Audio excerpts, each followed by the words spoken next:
विदर्भ के राजा भीष्मक की कन्या रुक्मिणी थी। रुक्मिणी के भाई थे रुक्म।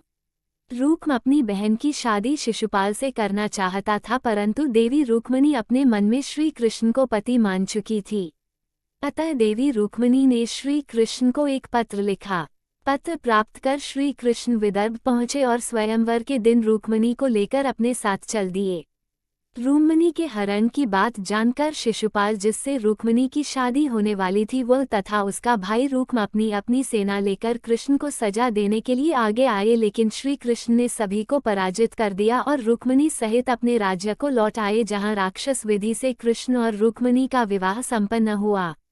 युधिष्ठिर जुए में अपना सर्वस्व हार गए थे। छलपूर्वक शकुनी ने उनका समस्त वैभव जीत लिया था। अपने भाइयों को, अपने को और रानी द्रौपदी को भी बारी बारी से युधिष्ठिर ने दांव पर रखा। जुआरी की दुराशा उसे बुरी तरह ठगती रहती है। कदाचित अब की बार सफलता मिले, किंतु युधिष्ठिर प्रत्येक दांव हारते गए। जब वे द्रौपदी को भी हार गए, तब दुर्योधन ने अपने छोटे भाई दु शासन के द्वारा द्रौपदी को उस भरी सभा में पकड़ मंगवाया। दुरात्मा दु शासन पंचाली के केश पकड़कर घसीटता हुआ उन्हें सभा में ले आया। द्रौपदी रजस्वला थे और एक ही वस्त्र पहने थी। विपत्ति यहीं समाप्त नहीं हुई। दुर्योधन ने अपनी जांघ खोलकर दिखाते हुए कहा, दु शासन, इस कौरवों की दासी को नंगा करके यहाँ बैठा दो।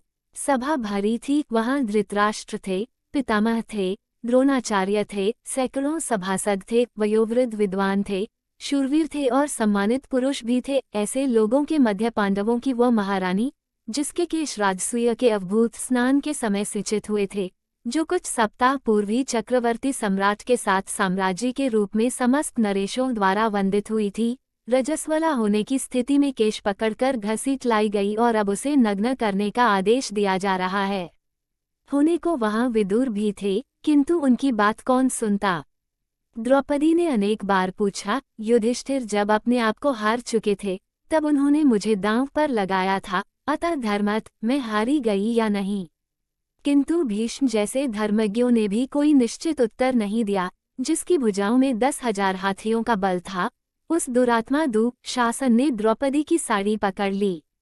मेरे त्रिभुवन विख्यात शूरवीर पति। द्रौपदी व्याकुल होकर इधर उधर देख रही थी कि कोई उसकी रक्षा करेगा, किंतु पांडवों ने लज्जा तथा शोक के कारण मुख दूसरी ओर कर लिया था। आचार्य द्रोण, पितामह भीष्म, धर्मात्मा कर्ण।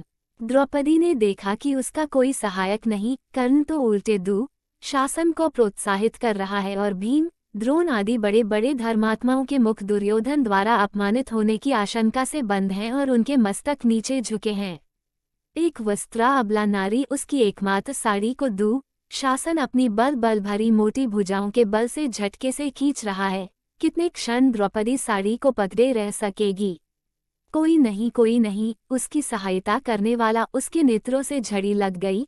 दोनों हाथ साड़ी छोड़कर ऊपर उठ गए। उसे भूल गई राजसभा, भूल गई साड़ी, भूल गया शरीर। वह कातर स्वर में पुकार उठी, श्री कृष्ण, द्वारकानाथ, देव, गोपीजन प्रिय, जगन्नाथ, इन दुष्ट कौरवों के सागर में मैं डूब रही हूँ, दया में मेरा उद्धार करो। द्रौपदी पुकारने लगी। पुकारती रही उस आर्तिनाशन असहाय के सहायक करुणार्णव को। उसे पता नहीं था कि क्या हुआ या हो रहा है। सभा में कोलाहल होने लगा। लोग आश्चर्यचकित रह गए। दु शासन पूरी शक्ति से द्रौपदी की साड़ी खींच रहा था। वह होंफने लगा था। थक गई थी। 10 सहस्त्र हाथियों का बल रखने वाली उसकी भुजाएं। द्रौपदी की साड़ी से रंग बिरंगे वस्त्रों का अंबार निकलता जा रहा था। वह 10 हाथ की साड़ी पांचाली के शरीर से तनिक भी हट नहीं रही थी। वह तो अनंत हो चुकी थी। दया में द्वारकानाथ रजस्वला नारी के उस अपवित्र वस्त्र में ही प्रविष्ट हो गए थे। आज उन्होंने वस्त्रावतार धारण कर लिया था और अब उनके अनंता का और छोर कोई कैसे पा सकता था। विदुर, यह कोलाहल कैसा है? अंधे राजा धृतराष्ट्र ने घबराकर पूछा। महात्मा विदुर ने बताया, दु शासन द्रौपदी की साड़ी खींचते खींचते थक चुका है। वस्त्रों का ढेर लग गया है। आश्चर्यचकित सभासदों का ये कोलाहल है। साथ ही आपकी यज्ञशाल में श्रृंगाल घुस आए हैं और रो रहे हैं। दूसरे भी बहुत से अपशकुन हो रहे हैं। द्रौपदी सर्वेश्वर श्री कृष्ण को पुकारने में तन्मय हो रही है। उन सर्वसमर्थ ने अभी तो उनकी साड़ी बढ़ा दी है, किंतु यदि शीघ्र पांचाली को प्रसन्न नहीं करते तो श्री कृष्ण का महाचक्र कब प्रकट होकर एक क्षण में आपके पुत्रों को नष्ट कर देगा, यह कोई नहीं कह सकता। आपके सभासद तो भय व्याकुल होकर कोलाहल करते हुए दुर्योधन की जो निंदा कर रहे हैं उसे आप सुन ही रहे हैं। धृतराष्ट्र को भय लगा, उन्होंने दुर्योधन का फटकारा। शासन ने द्रौपदी की साड़ी छोड़ दी और चुपचाप अपने आसन पर बैठ गया। वह समझे या न समझे, पांडव तथा भीष्म जैसे भगवत भक्तों को ये समझना नहीं था कि द्रौपदी की लज्जा रक्षा कैसे हुई।